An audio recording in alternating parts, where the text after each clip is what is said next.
If you clicked on this video, you probably have some interest in short-term rentals, Airbnb, VRBO, or whatever acronym that you want to call them, but you might not understand how much money you're actually going to make when you're looking at a deal. Luckily, we have the BiggerPockets short-term rental calculator that I'm going to walk you through today and show you exactly how to use it, and you'll know how much you're going to make by the end of the video. I'm not here wasting your time, so let's get right into it.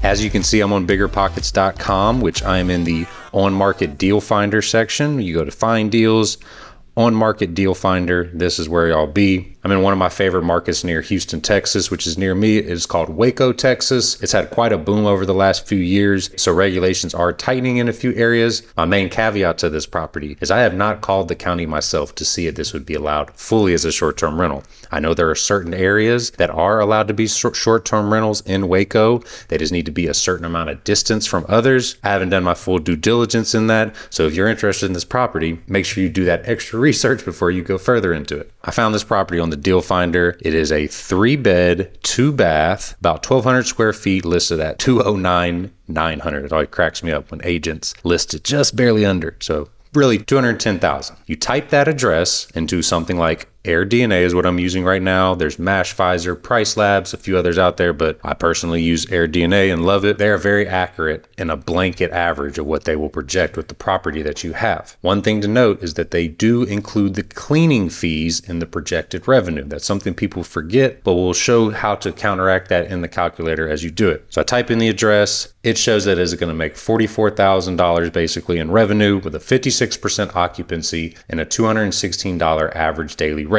You can dive into the comparable listings that are nearby and really understand the number, but for time's sake, and that will be a whole other video on how to analyze a property, which we will have and I will link below. This one, I'm just going to take the straight AirDNA numbers and put them right into the BiggerPockets STR calculator. I downloaded it straight off of BiggerPockets with my BiggerPockets Pro membership. This is your dashboard you're going to have. You can make one of these for each property. I put this directly into the Microsoft Excel, and that's where I recommend you use it. Google Sheets is great as well, but it does look better on Microsoft Excel. There's just a weird nuance there. So you can type in the address, 2117 Jane Street, Waco, Texas, and fill all this out. I'm being kind of lazy, I'm not even gonna lie. So you have that in there, and now you need to go into your calculator section. That's just your dashboard that kind of rounds everything up. When you go into your dashboard section, you can put in the purchase price right here, and I have little red tabs right beside them that will show you what exactly each window is for, how much will the down payment be. And another thing to note, and I have it listed here, you only need to input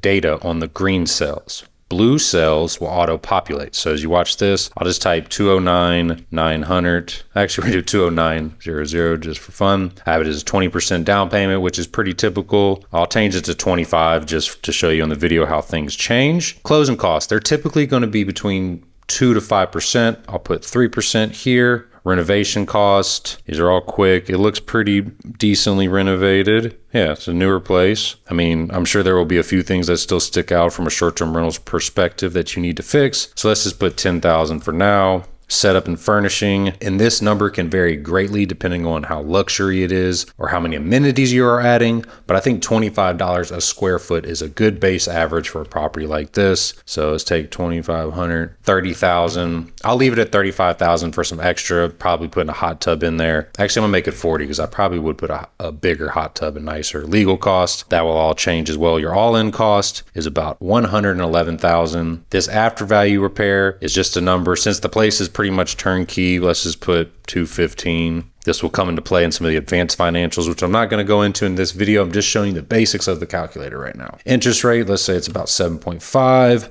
STR insurance is probably going to be about $400 a month. Let's just guess. Taxes, this is tough to know because it says your tax amount for 2023 was $229. So I could go around and look at different places to see how much the taxes exactly are for that area. In Texas, they're rather high. So I know this area pretty well. I'm going to guess it's about a 2% tax rate. So we're going to say $4,000 a year. Let's just say $350 a month. HOA, I don't think there was an HOA. You need to double check all these things too. I'm just going through it. And then we add our nightly rate, 56 occupancy and 216 night. So they estimate 216 nightly rate, 56% occupancy. This is your cleaning fee. Now, we're going to talk about how to separate your cleaning fee from the AirDNA numbers. Now, this is what they projected with the cleaning fee involved. So now I would bring about 15% down on this nightly rate just to make sure that the cleaning fee is associated with it. So I'm going to say it's actually about $189 per night. And my cleaning fee, I will call local cleaning companies to see what the price is in that exact area for this size. But for this type of property in this size, I'm going to guess it's about, well, let's just say 200. The number of cleans per month, I kind of base that off occupancy usually. 10 is kind of an estimate, so I'll just leave that there. Extra revenue sources. This is if you're selling birthday packages, romantic packages, affiliate codes to some of the furniture you have. This is really, really great use source on how to really get your ROI higher. I teach this a lot at BiggerPockets about how to add more revenue to your short-term rental that you already own. So I'm going to guess that you're listening and you're going to get about $250 in extra revenue to add to the property. And after that, we have our reserve section. I'm going to estimate you need about a 5% capex on your property that is for big things breaking down. And I'm also going to recommend you have a savings of about 5% in a high yield savings account from your property just for rainy days when it's slow season. And so that is automatically calculated. You can change it if you want to any type of number, but I recommend just leaving it at about 5% because that's what's typical. Your cleaning fee over here will auto populate from this number. So you don't need to change this here unless you have higher expenses with your cleaning. And then these numbers, most of these will auto-populate as well. Most of this will come from the expenses tab. So you go into your expenses tab, you have your utilities, which again, these are all estimates right here. You can change them whatever you feel like. Accounting, tax preparation, a lot of other expenses that people don't account for. This is your extra marketing costs. Let's bring your marketing costs down because if you're running with average AirDNA numbers, we're going to guess you're not doing much marketing, which I don't recommend. But for now, we'll bring that down to bring in your cost a little more. There's a few other things you can play with on this exact page. Your lawn care might not be this much. Your accounting might not be this much. But these are kind of typical across the industry. Go back to your calculator page. You can change how much maintenance that you might have on the property, your replacement cost, which is breakage and things like that. I recommend 5% again. That's why I have that there. But if you want to increase it or decrease it, you can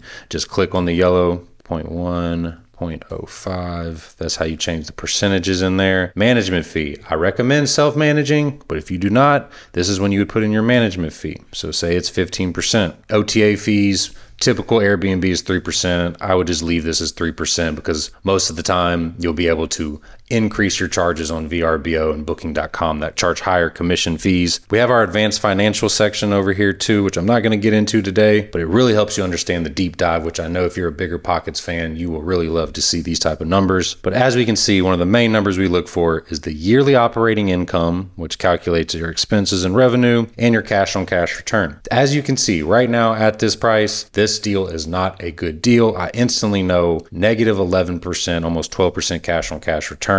But I would pass on this deal even if they wanted to dramatically drop the price a good bit. It is very hard to drop the price and increase the cash on cash return. Let me just show you how easy it is to see. Say they wanted to drop it to $150,000. You still would be at a negative 10% cash on cash return. The key with short-term rentals is getting your nightly rate higher. Let's say you can get it up to $250. Now your cash on cash jumped even more. But say with that theme and amenities that you add and the marketing behind it, using some of my tactics that I will help teach you, you can get your occupancy rate up to say 75%. Now your cash on cash return is starting to make way more sense, even with the extra amount of money that you put into the furnishings. I do that to show you that the most critical measure in short-term rental is the nightly rate that you can bring in and the amount of occupancy you can have tied in with the expenses that you can control, being smart with your systems, processes, and automations. I'll leave a link below to the calculator. All you need is a BiggerPockets Pro membership, and there's a free trial that you can sign up for to check out the calculator and download it and use it for yourself. But let me know if you have any questions about it in the comments. I look forward to seeing y'all in the next one. Take care.